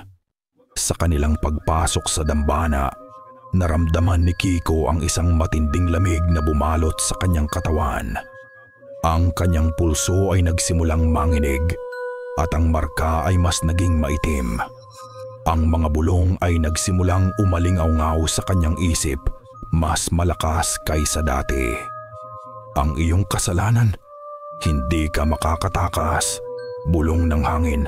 "Poy, ikaw ang may kasalanan. Iniwan mo siya." Naramdaman ni Kiko ang matinding sakit sa kanyang dibdib. Ang pagkawala ni Poy ay hindi maalis sa kanyang isip. Ang kanyang mga mata ay pilit na naghahanap ng anino ni Poy. Umaasa na makikita niya ang kanyang kaibigan na bumalik. "Hindi," bulong ni Kiko. "Hindi ko siya iniwan. Hindi ko siya pwedeng iwanan." "Huwag kang maniwala sa kanya, Kiko," sigaw ni Tomas. "Ginugulo lang niya ang isip mo." Ngunit ang mga bulong ay patuloy na umalingaw-ngaw, mas malakas, mas agresibo. Naramdaman ni Kiko ang isang matalim na sakit sa kanyang ulo. At sa isang iglap, nakita niya si Poy. Nakatayo ito sa harap niya. Ang kanyang mukha ay puno ng galit. Ang kanyang mga mata ay nagliliyab sa sisi. "Ikaw ang may kasalanan, Kiko," sigaw ni Poy. "Ikaw ang nagpabaya." Niyakap ni Kiko si Poy, pilit na humihingi ng tawad. Ngunit sa kanyang pagyakap, naramdaman niya ang isang malamig na kamay na humawak sa kanyang leeg. Si Poy ay naging isang halimaw. Ang kanyang mga mata ay nagliliyab sa kasamaan. "Hindi! Hindi ikaw si Poy!" sigaw ni Kiko, pilit na kumakawala. "Ang mga ilusyon ay matindi dito," sabi ni Lena habang inihagis niya ang isang tuyong dahon sa ilusyon. Ang ilusyon ay nagsimulang maglaho at si Poy ay nawala na. Ang dambana ay malawak at sa gitna nito, nakita nila ang isang malaking pedestal. Ang pedestal ay yari sa itim na bato at sa ibabaw nito may isang malaking orb na kumikinang sa isang madilim na liwanag. Ito ang nagtatago. Biglang naramdaman nila ang isang matinding pagyanig sa lupa. Ang mga dingding ng dambana ay nagsimulang umalog at ang mga lumot ay nagsimulang mahulog. At pagkatapos, isang malalim na tunog ang umalingaw-ngaw. Isang tunog na parang mga buto na nagkikiskisan. Ang tunog ng libu-libong kaluluwa na naghihirap. Ang tunog ay nanunuot sa kanilang buto, nagpapahirap sa bawat bahagi ng kanilang katawan. Ang nagtatago, bulong ni Maya. Ang kanyang mukha ay seryoso. Naghahanda na siya. Ang orb sa pedestal ay nagsimulang kumikinang ng mas matindi. At mula dito, lumabas ang isang figura. Hindi ito ordinaryong figura. Ito ay isang nilalang na gawa sa maitim na anino. Ang kanyang katawan ay nagbabago-bago, walang permanenteng anyo. Ang kanyang mga mata ay nagliliyab sa isang pulang apoy at ang kanyang mga bibig ay puno ng matatalim na ngipin. "Mga mortal," sabi ng nagtatago. Ang kanyang boses ay umalingaw-ngaw sa buong dambana na tila nagmumula sa lahat ng direksyon. "Naglakas loob kayong pumasok sa aking dambana. Ngayon, babayaran ninyo ang inyong utang." Ang nagtatago ay sumugod sa kanila. Ang kanyang mga kuko ay handang kumalmot. Nagsimula silang lumaban. Si Tomas ay gumamit ng kanyang itak at si Kiko ay gumamit ng kanyang anting-anting, pilit na lumalaban. Ngunit ang nagtatago ay napakalakas. Ang kanyang mga galaw ay mabilis at ang kanyang katawan ay tila hindi tinatablan. Ang nanay mo, naghihirap siya. Bulong ng ang nagtatago kay Tomas habang ginugulo niya ang kanyang isip. Wala kang magagawa. Mamamatay siya. At ikaw ang may kasalanan. Naramdaman ni Tomas ang matinding sakit sa kanyang dibdib. Ngunit pilit siyang lumaban. Ang iyong nanay, Kiko. Bulong ng ang nagtatago kay Kiko. Nakita ko siya. Nag-iisa siya. Walang kasama. Iniwan mo siya. Naramdaman ni Kiko ang matinding galit. Ang mga salitang iyon ay sumaksak sa kanyang puso. Biglang bumuling. Biglang bumulusok ang nagtatago kay Tomas. Ang kanyang mga kuko ay handang humigop sa kanyang kaluluwa. Tomas! Sigaw ni Kiko. At sa isang iglap, tumalon siya. Hinaharangan ang nagtatago. Naramdaman ni Kiko ang isang matalim na sakit sa kanyang dibdib. Ang mga kuko ng ang nagtatago ay tumusok sa kanyang katawan. Isang malakas na hiyaw ang umalingaw-ngaw mula kay Kiko at bumagsak siya sa lupa. Ang kanyang katawan ay nanginginig. Kiko! Sigaw ni Tomas. Tumakbo papalapit, ngunit huli na ang lahat. Ang anting-anting na suot ni Kiko, ang bigay ni Tomas ay nagsimulang kumikinang ng mapula pagkatapos ay naging abo. Nawala na sa hangin. Ang kanyang hininga ay naging mabigat at ang kanyang mga mata ay nakatitig sa kalawakan. Ang nagtatago ay humalakhak, isang tawa na puno ng kasamaan. Ang utang mo ay doble na, Tomas, at isa pa ang nawala. Ang hiyaw ni Kiko ay pumunit sa puso ni Tomas. Naramdaman niya ang matinding sakit. Hindi lang sa pagkawala ng kaibigan, kundi sa bigat ng kasalanan na pumupuno sa kanyang kalooban. Si Kiko, ang bawat hininga nito ay parang isang bulong ng paalam ay nakahiga sa lupa. Ang kanyang mga mata ay walang buhay. Ang anting-anting na suot niya, ang bigay ni Tomas, ay naging abo. Tila simbolo ng kanilang pagkawasak. Kiko! Sigaw ni Tomas, tumakbo papalapit, pilit na niyakap ang walang buhay na katawan ng kaibigan. Ang kanyang mga luha ay umagos, mainit at pununo ng pighati. Ngunit ang nagtatago ay humalakhak, isang tawa na parang tunog ng libu-libong kaluluwa na naghihirap. Ang utang mo ay doble na, Tomas, at isa pa ang nawala. Ang boses ay umalingaw-ngaw sa buong dambana na tila nagmumula sa bawat sulok. Naramdaman ni Tomas ang matinding galit na bumalot sa kanya. Galit sa ang nagtatago, galit kay Mayor Valderrama, at galit sa kanyang sarili. Ang pagkawala ni Poy at ngayon si Kiko. Ang kanyang nanay na naghihirap. Lahat ay dahil sa kanyang kasalanan, sa kanyang pagpapakulong sa pagnanasa. Wala kang karapatan. Sigaw ni Tomas, tumayo. Ang kanyang mga mata ay nagliliyab sa puot. Ang kanyang kamao ay mahigpit na nakakuyom at ang marka sa kanyang puso ay nagliliyab ng mas matindi. Papatayin kita. Sumugod si Tomas sa ang nagtatago. Bitbit ang kanyang itak.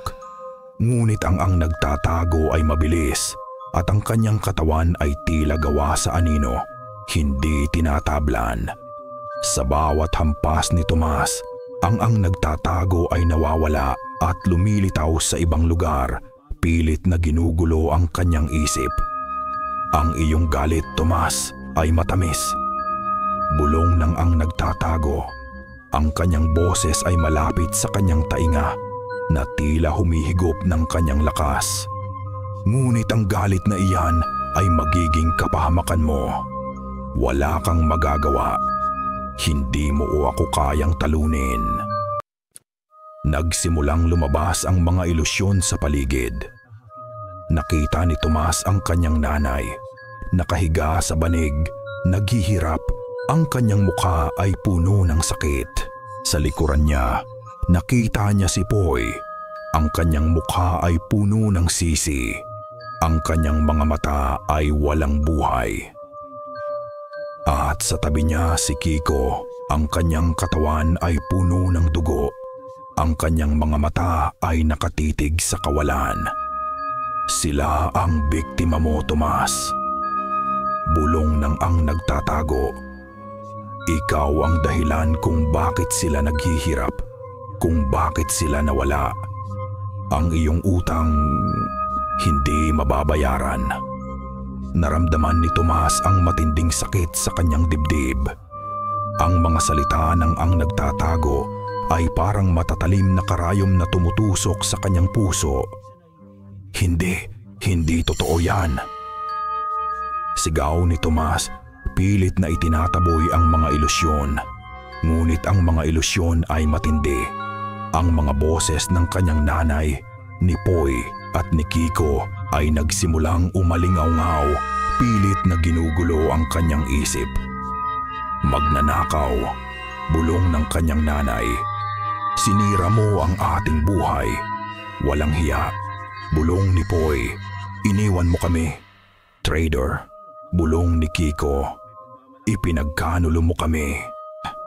Niyakap ni Tomas ang kanyang ulo, pilit na itinataboy ang mga boses. Ang kanyang puso ay nabiyak. Ang kanyang isip ay puno ng kaguluhan. Tama na. Sigaw ni Tomas, ang kanyang boses ay basag. Ano ang gusto mo? Humalakhak ang nagtatago. Ang iyong utang, Tomas, kailangan mong bayaran. Ang kaluluwa ng iyong nanay, ang iyong mga kaibigan, sila ang bayad. Ngunit may isang paraan upang matapos ang lahat ng ito. Biglang lumitaw ang nagtatago sa harap niya. Ang kanyang mga mata ay nagliliyab sa isang pulang apoy. Bigyan mo ako ng iyong puso, Tomas. Bigyan mo ako ng iyong kaluluwa. Isakripisyo mo ang lahat ng iyong mga alaala, ang lahat ng iyong pagmamahal, ang lahat ng iyong pagkatao. Pagkatapos, ang iyong nanay ay mabubuhay. Ang iyong mga kaibigan ay mapapahinga. At ikaw ay magiging malaya. Walang utang, walang kasalanan. Naramdaman ni Tomas ang matinding tukso.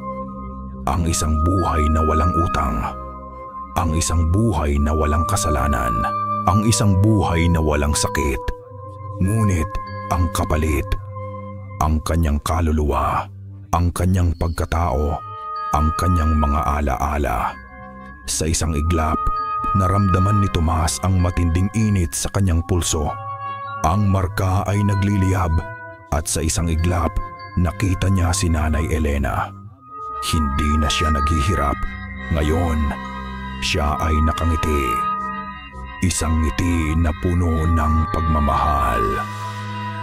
Nanay, bulong ni Tomas. Ang pagmamahal niya sa kanyang nanay ay mas malakas kaysa sa anumang tukso. Ang kanyang utang na loob sa kanyang nanay, sa kanyang pamilya, ay mas malalim kaysa sa kanyang kasalanan. Hindi ko hahayaan. Sigaw ni Tomas, ang kanyang boses ay puno ng determinasyon. Hindi ko hahayaang saktan mo ang nanay ko. Hindi ko hahayaang gamitin mo ang mga kaibigan ko. Handa akong magbayad. Kung gayon, ibigay mo ang iyong sakripisyo. Bulong ng ang nagtatago. Ang kanyang mga mata ay nagliliyab. Ibigay mo ang iyong kaluluwa. Dahan-dahang inangat ni Tomas ang kanyang mga kamay at sa isang iglap, ipinikit niya ang kanyang mga mata. Naramdaman niya ang malamig na simoy ng hangin na humahaplos sa kanyang mukha. At pagkatapos, sa kanyang isip, nagsimula siyang magdasal. Hindi ito ordinaryong dasal. Ito ay dasal ng paghingi ng tawad, ng pagmamahal, ng pagpapakumbaba. Para sa iyo, nanay, bulong ni Tomas. Para sa iyo, Poy. Para sa iyo, Kiko. Ako ang magbabayad. Sa isang iglap, naramdaman ni Tomas ang isang matalim na sakit sa kanyang dibdib. Hindi ito pisikal na sakit. Ito ay sakit ng pagkawala. Ang sakit ng pagbitaw sa kanyang pagkatao, sa kanyang mga alaala. Ang kanyang puso ay parang dinudurog. Ngunit sa likod ng sakit na iyon, may isang kakaibang kapayapaan. Kapayapaan ng pagtanggap. Kapayapaan ng pagbabayad. Isang napakalakas na pagsabog ng gintong liwanag ang lumabas mula sa katawan ni Tomas. Ang dambana ay nanginginig at ang mga dingding ay umalog. Ang nagtatago ay sumigaw sa kakuwaan didig. Sasigaw sa sakit, isang hiyaw na puno ng matinding galit at pagtataka. Ang kanyang katawan ay nagsimulang maglaho at ang kanyang boses ay naging isang malalim na renri. Parang libu-libong kaluluwa na sabay-sabay na pinapalaya. Ang mga anino ay nawala. Ang mga bulong ay tumahimik. Ang lahat ay bumalik sa katahimikan. Bumagsak si Tomas sa lupa. Ang kanyang katawan ay kirot. Ang kanyang isip ay blanko. Ang kanyang pulso ay malamig at ang marka ay nawala na. Ang lahat ng kasalanan, ang lahat ng utang ay tila nawala. Dahan-dahan, iminulat niya ang kanyang mga mata. Nakita niya ang sikat ng araw na pumapasok sa dambana. Ang mga dingding ay hindi na puno ng mga kakaibang simbolo. Ngayon, ang mga dingding ay malinis na tila bagong gawa. Sa kanyang tabi, nakita niya si Nanay Elena. Nakatayo ito, ang kanyang muka ay mapayapa at ang kanyang mga mata ay malinaw. Hindi na siya naghihirap. Nagulat si Tomas. Nailigtas niya ang kanyang nanay.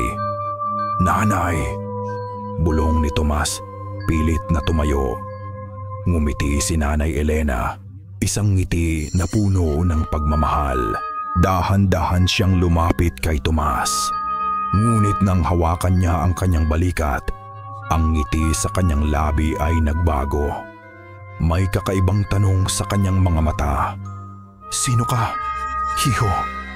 sabi ni Nanay Elena. Ang kanyang boses ay kalmado, ngunit puno ng pagtataka. "Parang pamilyar ka sa akin." Naramdaman ni Tomas ang matinding sakit sa kanyang puso. Ito ang kapalit. Ang kanyang nanay ay mabubuhay. Ngunit ang kanyang mga alaala sa kanyang anak ay nawala. Ang kanyang pagkatao, ang kanyang bahagi ng kaluluwa ay nawala. Ang mga salita ni Nanay Elena ay umalingaw-ngaw sa dambana na tila isang martilyo na paulit-ulit na tumatama sa puso ni Tomas. "Sino ka, hiho? Parang pamilyar ka sa akin." Ang kalayaan ay dumating, ngunit ang kapalit nito ay masakit pa sa anumang sumpang kanyang pinaniniwalaan. Ang kanyang ina ay ligtas na, buhay, at malusog, ngunit ang kanyang mga alaala ng kanyang anak ay tuluyan nang nawala. Naramdaman ni Tomas ang pag-akyat ng matinding lamig mula sa kanyang mga paa hanggang sa kanyang ulo. Ito ang tunay na sakripisyo. Ang pagkawala ng pagkakakilanlan ng kanyang ina sa kanya. Para siyang multo sa sariling buhay, isang anino na hindi makikita ng pinakamamahal niyang tao. Ang pakiramdam ng kaluwagan na dapat niyang maramdaman ay napalitan ng isang mapait na kalungkulan, isang malalim na sugat na hindi kailanman maghihilom. Lumapit sa kanila sina Maya at Lena, ang dalawang mandirigma ng Baryo Diwata. Ang kanilang mga mata ay puno ng lungkot at pag-unawa. "Ang iyong nanay ay ligtas na, binata," sabi ni Maya. Ang kanyang boses ay malumanay. Ngunit ang kapalit ng kapayapaan ay madalas na matinding sakit. Ang nagtatago ay nawala na, sabi ni Lena. Hindi na siya makakapinsala. Ang sumpa ay nasira na. Ikaw ang nagbayad ng utang. Tumingin si Tomas kay Nanay Elena. Ngumiti ang kanyang ina, isang ngiti na puno ng pagmamahal sa isang estranghero.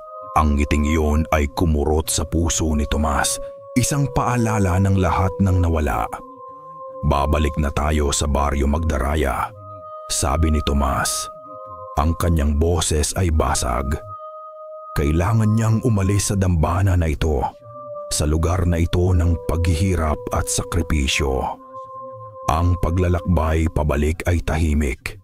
Hindi na niya narinig ang mga bulong ng ang nagtatago, ni ang mga halakhak ng mga manananggal. Ang gubat ay tila bumalik sa dati nitong katahimikan, ngunit ang katahimikan na iyon ay may bigat ng kanyang mga alaala. Ang bawat puno ay tila nagsasabi ng pangalan ni Napoy at Kiko. Ang bawat dahon na nahuhulog ay tila luha ng pagkawala. Doon, sa gitna ng gubat, inilibing nila ang mga labi ni Kiko at Poy sa isang maliit na burol na malayo sa dambana. Wala silang salita. Tanging ang kanilang mga luha at ang bigat ng kanilang mga puso ang nagsalita.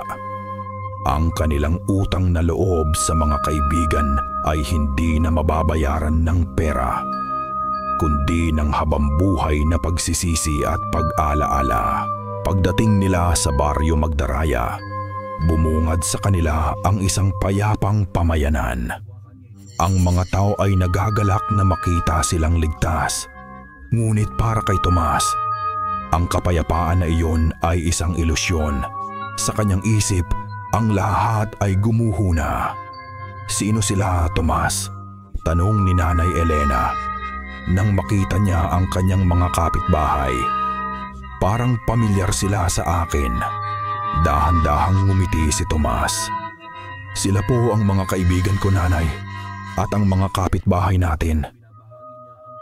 Ang bawat araw ay isang pagsubok para kay Tomas. Si Nanay Elena ay bumalik sa kanyang normal na buhay, nagluluto, naglilinis at nakikipag-usap sa mga kapitbahay. Ngunit tuwing titingin siya kay Tomas, may isang kakaibang pagtataka sa kanyang mga mata, isang tanong na hindi niya kayang sagutin. Ang kanyang nanay, ang taong pinagkunan niya ng lakas, ang taong dahilan ng kanyang paglalakbay, ay hindi na siya nakikilala. Ang bawat kwento na kanyang ikinukwento, ang bawat alaala na kanyang ibinabahagi, ay tila bumabagsak sa isang blankong pader. Ang marka sa kanyang pulso ay nawala na, ngunit ang bakas nito ay manananatili sa kanyang kaluluwa.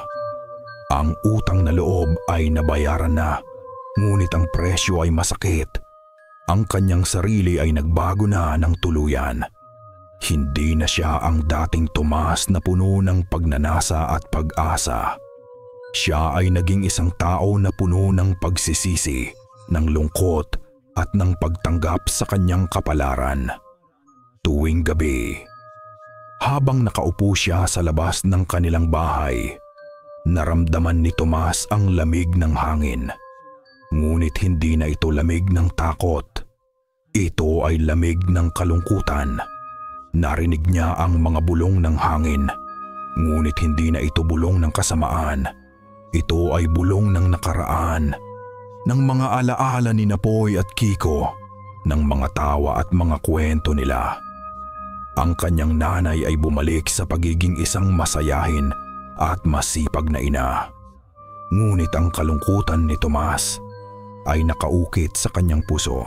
Isang araw, habang naglalakad siya sa talon ng mga sumpa kung saan nagsimula ang lahat, naramdaman ni Tomas ang isang kakaibang presensya. Sa gitna ng talon, sa ilalim ng tubig, nakita niya ang isang muling mabilangong kaluluwa. Hindi na ito ang mga kaluluwang naghihirap. Ito ay mga kaluluwang payapa. At sa gitna ng mga kaluluwang iyon, nakita niya ang isang muling mabilangong anino na tila ngumingiti sa kanya. Si Poy at si Kiko. Ang kanilang mga mata ay puno ng pag-unawa at kapayapaan. Tila sinasabi nila sa kanya na ang lahat ay ayos na ang kanilang utang na loob ay magpampamauwi bubugdi ay nabayaran na at sila ay malaya na. Nagsimulang umagos ang luha sa mga mata ni Tomas. Ngunit hindi ito luha ng lungkot. Ito ay luha ng kaluwagan. Ngayon, alam niya na ang kanyang sakripisyo ay hindi nasayang. Bumalik si Tomas sa kanilang bahay. Dahan-dahan niyang inilagay ang kanyang kamay sa balikat ng kanyang nanay. "Nanay!" bulong niya. Lumingon si Nanay Elena at ngumiti. Ngunit hindi pa rin niya nakikilala si Tomas. "Alam mo, Hihyo," sabi ni Nanay Elena, "parang pamilyar ka sa akin. Para kang anak ko." Niyakap ni Tomas ang kanyang nanay ng mahigpit. Ito ang kanyang bagong simula. Ang isang buhay na puno ng kalungkutan, ngunit puno rin ng pagmamahal. Ang kanyang utang ay nabayaran na, ngunit ang mga bakas nito ay mananatili sa kanyang kaluluwa. Isang paalala ng kanyang nakaraan.